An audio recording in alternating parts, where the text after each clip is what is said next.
U.S. Embassy warns of a possible terror attack on a Marriott hotel.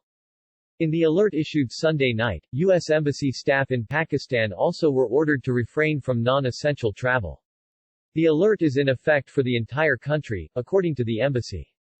The U.S. government is aware of information that unknown individuals are possibly plotting to attack Americans at the Marriott Hotel in Islamabad sometime during the holidays. Effective immediately, the embassy in Islamabad is prohibiting all American staff from visiting Islamabad's Marriott Hotel.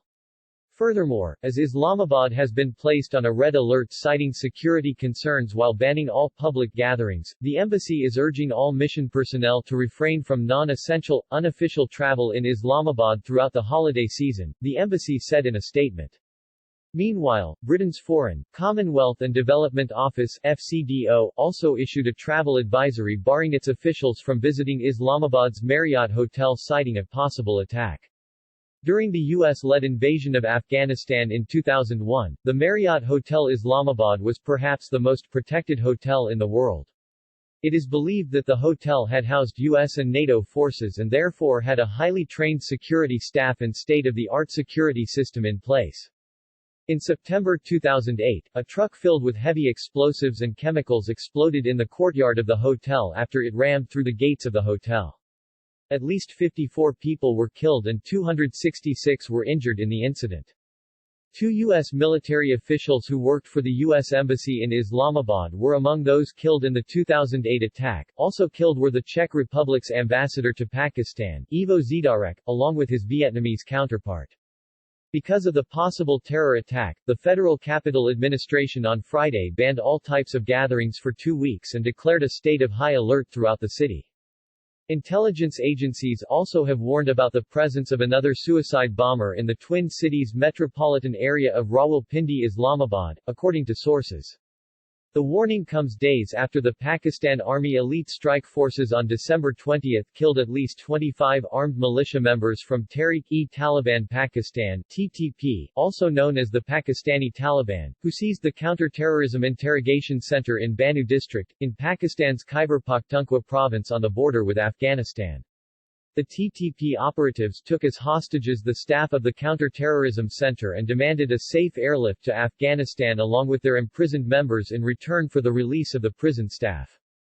On Friday, a policeman was killed in a suicide blast in Islamabad, that also critically injured 4 police officers and 2 civilians. The attack came after Islamabad police stopped a suspicious taxi, in which a man with long hair and a woman were riding. During the search, the man blew himself up. Pakistan has witnessed a surge in aggressive violence in recent weeks after the banned TTP in November announced the end to its truce with the government. Reliable sources based in Islamabad told the media line that, at the request of the Afghan Taliban, the series of backdoor contacts between the Pakistani authorities and the banned outfit began in October 2021. However, in this context, some officials, including well-known Islamic clerics and tribal elders, also met several times with the leaders of the banned outfit in Kabul. In these talks, it was agreed that security forces and civilians would not be targeted, while jailed hardcore members of the Tehreek-e-Taliban would be released. In September, TTP spokesperson Mohammad Khorasani claimed that due to the non-release of prisoners, continued military operations and lack of communication from the government of Pakistan compelled us to end the ceasefire. Since the end of the ceasefire, there has been a spike in cross-border terror attacks. Dozens of security officials and civilians have been killed and injured so far. At the same time, the Pakistan Army and Air Force have successfully targeted the hideouts of terrorists. According to a Pakistan Armed Forces news conference on Sunday, 5 soldiers, including a captain, were killed when an improvised explosive device detonated in Baluchistan's Kahan area. Troops were conducting an intelligence-based clearance operation in the Kahan area when the IED exploded close to the leading party, according to the military. Baluchistan Liberation Army, BLA, a banned militant outfit, claimed responsibility for the attack on the troops. Meanwhile, numerous blasts rocked several parts of Quetta in northern Baluchistan near the Pakistan-Afghanistan border and other parts of Baluchistan on Sunday. Quetta local media reported that at least 2 people were killed and 20 were injured in these blasts. In addition, 5 people, including 3 policemen, were injured when gunmen attacked a police vehicle in Quetta's satellite town area on Sunday evening. Blah claimed responsibility for several attacks carried out over the last 2 days in areas of Baluchistan province, including Kahan, Turbat, Gwadar, Hub, Kuzdar, Kualat, and Quetta. The United States declared the Blah a terrorist organization in July 2019, with the State Department calling it an armed separatist group that targets security forces and civilians. Baluchistan, one of Pakistan's largest provinces, extends across 44% of the country. Mir Zia-ul Longo, Baluchistan's interior minister, told the media line that the terrorists have reorganized in Afghanistan and now they are infiltrating Pakistan. Longo also said that we are fully prepared to tackle the terrorism activities and ruthless action will be taken against the terrorists. Longo claimed that law enforcement agencies have traced the hideouts of the terrorists and they will be eliminated soon.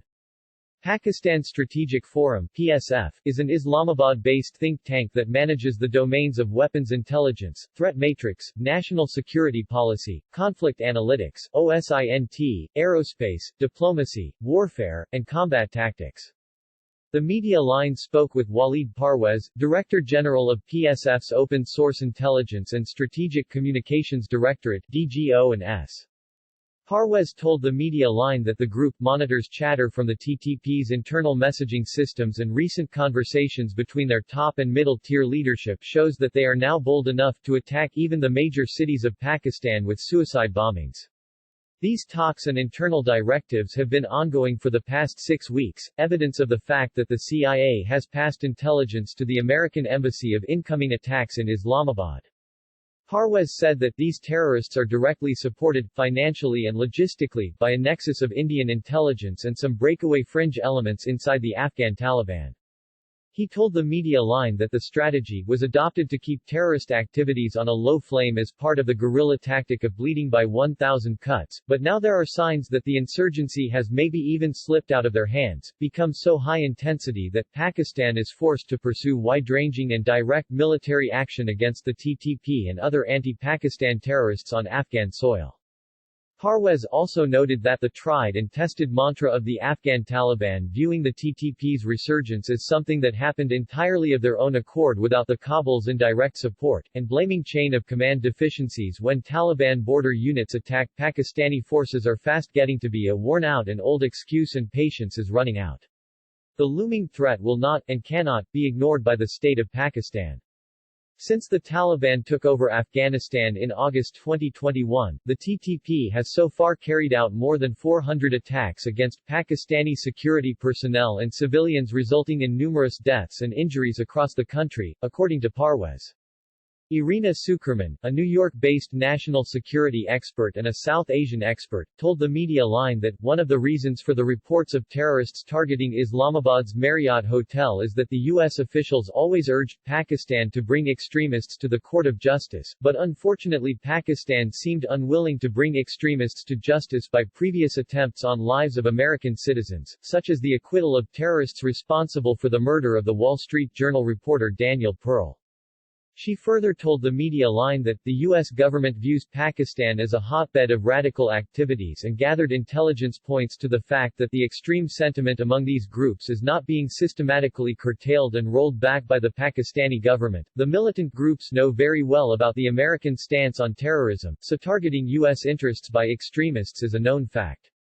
Sukerman also told the media line that the border skirmishes and attacks are likely to get only worse as the Taliban both lose control over the internal security situation in Afghanistan and seeks to channel some of its own internal difference to an outside actor such as Pakistan, while the government in Pakistan is seeking to manage regional security issues without sacrificing its long-standing strategy and ties to some of these very groups lest they turn on them and cause even more problems.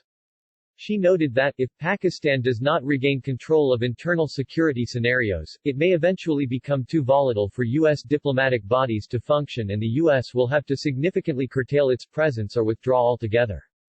Adib-ul-Zaman Safvi, a Karachi-based defense and security analyst, told the media line that the most inhospitable and porous Pak-Afghan border lost all kinds of checks in human trafficking in the garb of humanitarian help to people escaping war zones.